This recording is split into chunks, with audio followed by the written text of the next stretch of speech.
பாமக நிறுவனர் டாக்டர் ராமதாஸ் அமர்ந்திருக்கும் இருக்கைக்கு பக்கத்திலேயே ஒட்டு கேட்கும் கருவி வைக்கப்பட்டிருப்பதாக புகார் எழுந்திருக்கக்கூடிய நிலையில் நடவடிக்கை எடுக்க கோரி தற்பொழுது புகார் அளிக்கப்பட்டிருக்கிறது. முக்கிய செய்தியாக நாம் பார்த்து கொண்டிருக்கிறோம்.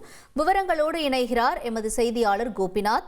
கோபிநாத், வணக்கம். தற்பொழுது இந்த புகார்ல என்ன சொல்லியிருக்காங்க, மேலும் நடவடிக்கை எடுப்பதற்காக அவங்க வைக்கக்கூடிய கோரிக்கை என்னவாக இருக்கு?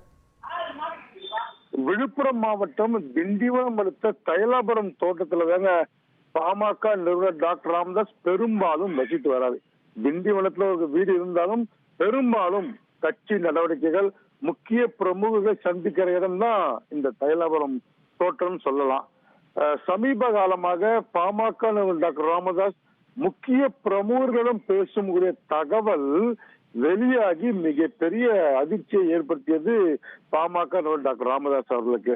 உடனே அவர் சந்தேகப்படுறாரு, நம்ம 2 பேர் மட்டும் தான் இருக்கிறோம், நாங்க 2 பேர் பேசுற விஷயம் எப்படி வெளியில வருதுன்னு சந்தேகப்பட்டுதான் சென்னையில் இருக்கக்கூடிய தனியார் துப்புரியும் நிறுவனத்துக்கு தான் இந்த தகவலை தெரிவிக்கிறாங்க. அவங்களும் வீடு முழுவதும் சோதனை பண்றாங்க. முக்கியமா பாத்தீங்கன்னா, இவர் வீட்டில் நுழைந்தவுடன் பேசக்கூடிய ஒரு ஹால் இருக்கு. இந்த பக்கத்துல இவருக்குன்னு ஒரு தனியான இருக்கை இருக்கு.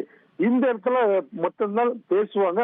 அங்கிருந்து பேசக்கூடிய தகவல் எங்க வெளியில போகும் பார்க்கும்போது தான் அந்த வீட்டுல இவர் உட்கார்ந்து இருக்கக்கூடிய இருக்கைக்கு அருகில் இருக்கக்கூடிய இடத்துல ஒட்டு கேட்கும் கருவி கண்டுபிடிக்கப்பட்டது. இந்த விஷயம் தமிழக அரசுல மிகப்பெரிய பரபரப்பை ஏற்படுத்தது.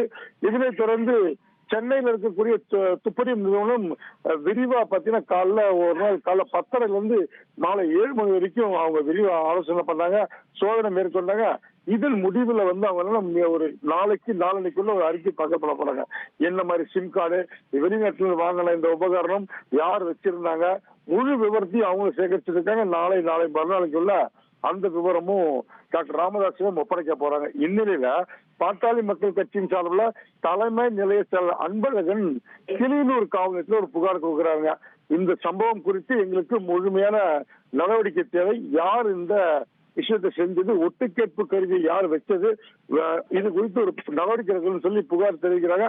அவங்க கிளியனூர் ஸ்டேஷன் என்ன சொல்றாங்கன்னா, விழுப்புரம் சைபர் கிரைம்ல கூறுன்றாங்க. அதன்படி தற்போது விழுப்புரம் மாவட்ட காவல்துறை கண்காணிப்பாளர் அலுவலகத்தில் இருக்கக்கூடிய சைபர் கிரைம்ல இருக்கக்கூடிய கூடுதல் காவல்துறை கண்காணிப்பாளர் தினகர்கிட்ட புகார் கொடுத்திருக்காங்க.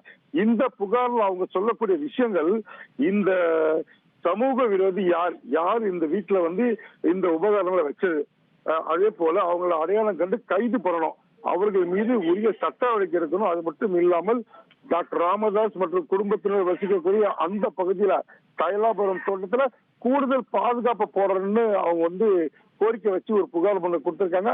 மாவட்ட காவல்துறையும் கண்டிப்பாக விசாரணை செய்து நடவடிக்கை எடுப்பதாக தற்போது உறுதியளிச்சிருக்காங்க. இந்த தகவல் தான் தற்போதைய தகவலை பார்த்துட்டு இருக்கோம். தகவல்களுக்கு நன்றி கோபிநாத். உங்கள் தந்திவன் தொலைக்காட்சியில் ஆத்மான் செவ்வாய்தோறும் இரவு 8 மணிக்கு காணத் தவறாதீர்கள்.